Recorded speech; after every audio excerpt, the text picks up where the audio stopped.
ओम जय श्री राम। आज हम सब ने पंडित जी के साथ यहाँ ब्रह्म घाट में, जहाँ रुद्रगंगा धाम छापुरशाल कोटुल शिव शक्ति धाम से और यहाँ रुद्रगंगा धाम से जो नदियाँ आती है उनका यहाँ पर संगम है। और ये कोई यहाँ पर जो पूजा का स्थान है, ये कोई आज का स्थान नहीं है, ये प्राचीन समय से यहाँ पर पूजा अर्चना की जाती है।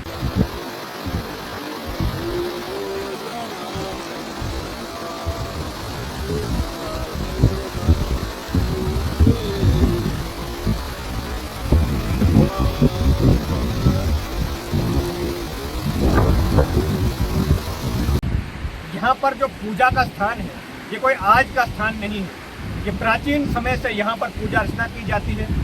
यहाँ पर महात्मा दीनानाथ जी के द्वारा इस स्थान को तीर्थ स्थान के रूप में स्थापित किया गया था। और मैं आपकी जानकारी के लिए बता दूं, और हमारे देशा के जितने भी बुजुर्ग हैं वो सब इस बात को जानते हैं कि जब हमारे देशा के अंदर किसी की मृत्यु होती थी तो उसकी अस्थियां पहुंचाने के लिए हरिद्वार नहीं जाते थे।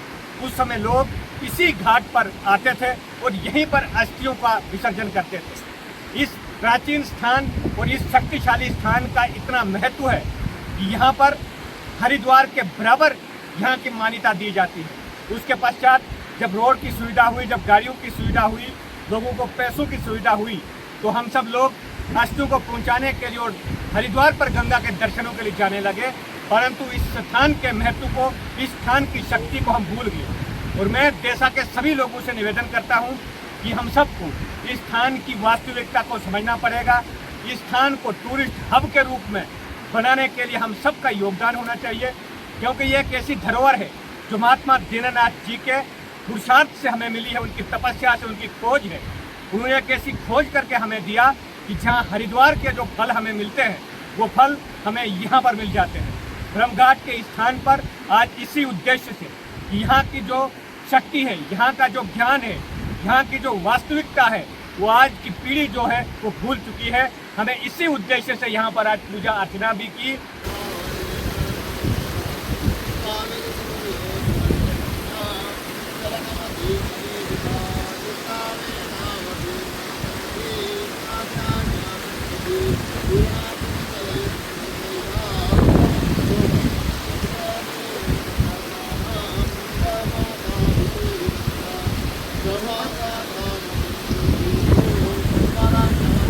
यहाँ पर हमने ब्रह्म घाट पर माँ गंगा से हम प्रार्थना करते हैं कि देशा के जितने भी लोग हैं उनके अंदर वो विराजमान होकर इसकी वास्तविकता को पहचानने की कोशिश करें। हमारे साथ यहाँ पर पंडित जी भी हैं और हमारे बुजुर्ग श्रीमान देवनाथ जी भी हैं। तो इस पूरे भारत में, पूरी सृष्टि में कोरोना काल हुआ था, उस समय भी हमारे देशा के लोग, सराज के लोग, हमारे भागवा एरिया के लोग यहाँ पर जो अस्थियाँ, जो मृत्यु होती थी, जो भी पितृदान होता है उसको करने के लिए यहाँ वो लोग आते थे। बिल्कुल सही बात इन्होंने बताई डॉक्टर साहब सुजीत जी ने, कि जिस प्रकार जब कोरोना काल था, अब यदि हमने अपने परिजनों की अस्थियों को हरिद्वार पहुंचाना है और यदि ऐसा काल आ जाए जिस प्रकार कोरोना काल था, यदि ऐसा काल आ जाए तो तब कहाँ जाएंगे? तो महात्मा दीनानाथ जी की ये खोज है। और मैं जम्मू कश्मीर के सभी नागरिकों से निवेदन करता हूं कि हरिद्वार जाने के बजाय आप यहां पर भी आ सकते हैं। जब कोरोना काल था, देशा के लोग अस्थियां यहां पर डालते थे, ये यहाँ की विशेषता है और महात्मा दीनानाथ की खोज है। तो हम सबको, सुरजीत जी, इसको बढ़ावा देना चाहिए। और जिस प्रकार हमने इस वर्ष यहाँ पर यज्ञ अनुष्ठान किया है, हमें ये संकल्प लेना है कि हम हर वर्ष यहाँ पर करेंगे।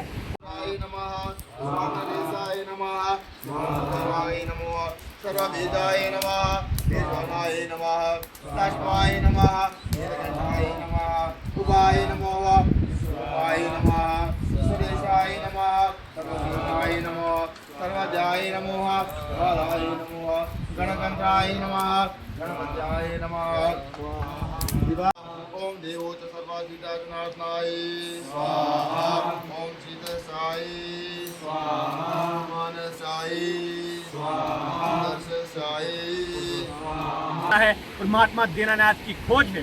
तो हम सबको, सुरजीत जी, इसको बढ़ावा देना चाहिए। और जिस प्रकार हमने इस वर्ष यहाँ पर यज्ञ अनुष्ठान किया है, हमें ये संकल्प लेना है कि हम हर वर्ष यहाँ पर करेंगे। और मैं देशवासियों से भी निवेदन करता हूँ कि अगले वर्ष देशा के सभी लोग यहाँ पर आने की कृपा करें, इसको बढ़ावा दें और यहाँ पर हम एक बहुत बड़ा टूरिस्ट हब बनाएं, जिससे देशा जो है वो टूरिज्म के मैप में आ जाए। क्योंकि सरकार और हमारे जो लोग हैं, हमारे जो राजनीतिक नेता हैं, वो कभी इस क्षेत्र को बढ़ावा नहीं देंगे, क्योंकि यदि वो बढ़ावा देना होता उन्हें तो 80 वर्षों तक हर पार्टी शासन में रही, हर पार्टी के यहाँ पर विधायक रहे, परंतु वैसे स्थानों को हमेशा अदृश्य रखा जो स्थान मानव जाति के कल्याण के लिए है, जो टूरिस्ट हब के लिए है, लेकिन ऐसे स्थान को बहुत ही छुपा कर रखा और इसको सरकार ने डेवलप नहीं किया। तो अब ये देशवासियों की जिम्मेवारी है, उनका दायित्व है कि हम सबको ये बेड़ा उठाना पड़ेगा, जिससे सरकार को विमर्श होना पड़े इस स्थानों को डेवलप करने के लिए। और हमारे बुजुर्ग श्रीमान प्रेमनाथ जी भी हैं जो इसके रहस्यों को जानते हैं। मैं निवेदन करता हूँ प्रेमनाथ जी से कि इस स्थान के बारे में कुछ बताने की कृपा करें। मेरा सबको प्रणाम है। राम प्रसाद जी और सभी हमारे ब्रह्मदेव यहाँ पर उपस्थित हैं, सभी हमारे युवक जो भी यहाँ सनातन धर्म से जुड़े हुए हैं। तो इस जगह का नाम है ब्रह्मघाट यानी ब्रह्मधार।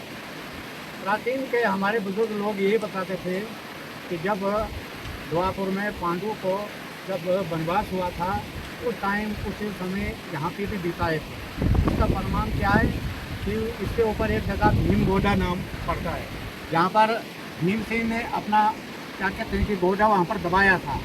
और मलान के साथ पास में उनका एक पाँव भी नज़र आता है, जो कि प्राचीन काल के लोग बोलते थे कि वहाँ से उन्होंने छलांग मार करके यहाँ पर आए थे। और जो परियाँ जो होती थी, अप्सराएं होती थी, उनके साथ उनका कोई खेल कुछ हो रहा था। तो उस विषय में ये प्राचीन काल की ये बातें आती, इसलिए इस जगह का नाम ब्रह्मधार बताया गया था। तो इससे हमारे कई बुजुर्ग थे जिनकी उस वक्त भी 100 साल की आयु थी, तो हमें बताते थे कि प्राचीन जो भी लोगों की यहाँ पर मृत्यु होती थी, अस्थियाँ जो भी उठाई जाती थी, वो इस नदी में रखी जाती थी, जो कि इस वक्त हरिद्वार में जो फल मिलता था वो फल यहाँ पर प्राप्त होता था। और जो हमारे पितृ लोग होते थे उनका यहाँ पे उद्धार होता था। महात्मा दीनानाथ जी एक शक्तिशाली, एक आध्यात्मिक ज्ञान के एक महापुरुष हुए, जिन्होंने इस देशा को 4 धाम तीर्थ के रूप में बदला। और उनको अंदर से योग बल से ये दृष्टि हुई कि चंद्रिनी जो ऊपर से जहाँ भगवान शिव की कुछ कथाएँ प्रमाणित होती है कि जब माँ पार्वती जहाँ कश्मीर से भागे थे, और वो अंजलियों में भी ब्रह्मदेव, वो अंजलियों में भी बात आती है कि वहाँ से जब कश्मीर से भागे हमारे बाबा भोले जी, तो माँ पार्वती को प्यास लगी और जब इस धार पे आए तो उन्होंने कहा मुझे पानी पिलाओ। तो भगवान शिव ने कहा कि आगे जाकर के कहीं पानी मिलेगा, लेकिन कथा के अनुसार तो वहाँ पर भगवान शिव ने अपना त्रिशूल फेंका और त्रिशूल जब लगाए तो 3 धारें प्रकट हुई। लेकिन इतनी प्रभावी थी, इतनी उनके अंदर इतना प्रभाव था कि ये इलाके में कुछ भी बाढ़ की रूप धारण कर सकती थी। तो उन्होंने अपने गले से रुद्राक्ष में डाल दी और उस नाम से इसको रुद्र गंगा कहा जाता है। जिन्हीं भगवान के आंसू से जो रुद्र गिरा उससे रुद्राक्ष प्रकट हुआ। तो ये कथाएं कुछ प्राचीन हैं। तो महात्मा दीनानाथ को कहीं आध्यात्मिक ज्ञान में या कहीं अपने योग बल से ये हुआ कि इस तीर्थ को अब बहाल किया जाए। इसका प्रमाण ऐसे उन्होंने बताया कि सभी तीर्थों का पानी जो कि हमने भी वहाँ रुद्र गंगा से पानी पूरा देश के लोगों ने, बाहर के भी लोग आए थे उस वक्त यात्रा में, तो एक कलश में सभी कलश जो है वो हमारे भारत के किसी स्थान पे पहुँचाए गए। और कुछ समय के बाद ये निर्णय हुआ कि रुद्र गंगा का पानी जो ये गंगा के समान है, इसमें कोई भी परिवर्तन नहीं आ रहा है, ये शुद्ध का शुद्ध ही रहता है। इसके अंदर कोई भी कीड़े मकोड़े जैसे दूसरे पानी जो कुछ समय के बाद उनका आकार या उनका विकार बदल जाता है। तो यहाँ का जो वातावरण था इस रुद्र गंगा का और गंगा जी का जो जल था वो बराबर से रहे। तो उन्होंने इसको तीर्थ बनाया। ये यात्रा हमारी जाती है। ये ब्रह्मघाट है, यहाँ पर 2 नदियों का संगम है, एक पेपरन गंगा है, एक रुद्र गंगा है। पेपरन गंगा हमारे थाना के इलाका से आती हुई, जो कि अभी हमारे भैया ने बताया कि गोटुल वगैरह से, ठाकुर शाल से होती हुई ये गंगा आती है और यहाँ इनका दोनों का संगम है। संत महात्मा कहते हैं कि ये वो संगम है, ये ईड़ा और पिंगला का संगम है। इसके बीच में नहाने से जो है सतोगुण की प्राप्ति होती है। अब सतोगुण कहाँ है? तो ये बाहर का जो जैसे कि लोग हमारे ब्राह्मणों से कुछ विरोध करते हैं, बहुत बड़ी एक आश्चर्य की बात है। सनातन धर्म से विरोध होता है, बहुत बड़ी आश्चर्य की बात है। हमारे प्राचीन काल के जितने भी हमारे समाज में त्यौहार होते थे, रस्म होती थी, जो भी हमारा बंधन होता था, गुरुदेव ने अपने एक आदेश प्रवचन में बताया था कि समाज में जो भी रीति रिवाज हो उनको न छोड़ा जाए, उनमें रहते हुए आध्यात्मिक ज्ञान में उस परमपिता परमात्मा की खोज की जाए। वो सारा जो है अपने शिविर के अंदर है। तो महात्माओं ने समझाया कि दो रास्ते हैं, सगुण है, एक निर्गुण है, एक निराकार है, एक साकार है। अब साकार में ये जो हम लोग कर रहे थे, इसकी प्रेरणा से निराकार में जीव जो है अपने निराकार को प्राप्त होता है। तो इस तरह से अभी जो यहाँ हवन हुआ, अभी यहाँ पर धर्म स्नान हुआ, यहाँ पर इस वक्त गंगा का स्नान हुआ।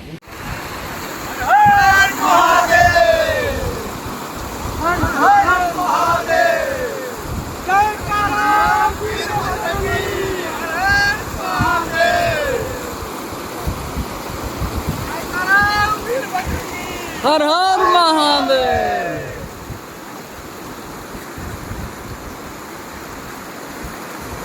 संतों ने कहा कि आप अपने धर्म में जब भी आप आध्यात्मिक ज्ञान में जाएंगे, जब तक अपने धर्म को, अपने समाज को, अपनी रीति रिवाजों को पकड़ कर नहीं जाएंगे, तब तक आप नहीं बढ़ सकते हो।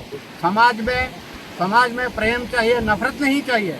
समाज में प्रेम चाहिए, दृढ़ता चाहिए, विश्वास चाहिए। तो इस तरह से आज का ये जो दिन है, ये बहुत बड़ा महत्वपूर्ण दिन है। इसमें हम सभी लोग आकर के इसलिए सारा कुछ कर रहे हैं कि आने वाले हमारा जो समाज है, युवा पीढ़ी है, अभी इस चीज़ को समझें कि हमारे जो प्राचीन काल के, हमारे जो जब से सृष्टि का निर्माण परमपिता परमात्मा ने किया, सृष्टि के साथ साथ ये सारे नियम बांधे हैं। इन नियमों की उल्लंघना करने से उस परमपिता परमात्मा की प्राप्ति नहीं हो सकती है। बेशक भगवान कृष्ण को वो योगीश्वर थे, हर चीज़ में वो परिपूर्ण थे, लेकिन फिर भी वो पितृदर्शन, फिर भी दौर में उठ करके अपने आत्मा का ज्ञान करते थे। किस लिए करते थे? ताकि आने वाला समाज जो है नास्तिक ना रहे, कुछ न कुछ करे। तो मेरी बेनती आप सबसे है कि सत सनातन धर्म को समझें। सत सनातन धर्म में सभी लोग जो हमारे जो सत सनातन धर्म के मानने वाले, वैदिक को मानने वाले, वेदों में चलने वाले हैं, वो इस चीज़ की मजबूती करें और जो भी सनातन धर्म में किसी किस्म की मुदाखलत होती है उससे अपने आप को बचा कर रखें। अपने सनातन धर्म में जो नियम बांधे गए उन नियमों को न छोड़ते हुए मैं इसी के साथ अब विराम देता हूँ और सबको मैं प्रणाम करता हूँ। हमारे डॉक्टर प्रेमनाथ जी ने जिस प्रकार विस्तार से बताया कि इस स्थान को पांडवों के समय से यहाँ पर स्थापना हुई थी, इन्होंने पूरी जो डिटेल बताई और महात्मा दीनानाथ जी द्वारा इस स्थान की खोज की गई, उनके आध्यात्मिक व उनके योग बल की शक्ति से स्थान की खोज की गई है। मैं सभी देशवासियों से निवेदन करता हूँ कि इस स्थान के विकास के लिए हमें काम करना चाहिए और हर वर्ष जिस प्रकार इस वर्ष हमने यज्ञ अनुष्ठान किया है, हम यहाँ पर प्रण लेकर जाएं कि हर वर्ष हम यहाँ पर यज्ञ अनुष्ठान करें और पूरा देशा इसमें सहयोग करे और पूरा देशा के लोग वर्ष में एक बार यहाँ पर यज्ञ अनुष्ठान और गंगा माँ की पूजा करने के लिए यहाँ पर आए। इसी निवेदन, इसी आग्रह के साथ ये एक बहुत बड़ा टूरिस्ट हब बने, आध्यात्मिक टूरिस्ट हब बने, इसी अपेक्षा के साथ आप सभी का बहुत बहुत धन्यवाद। जय हिंद, जय भारत, जय श्री राम, जय गंगा माँ।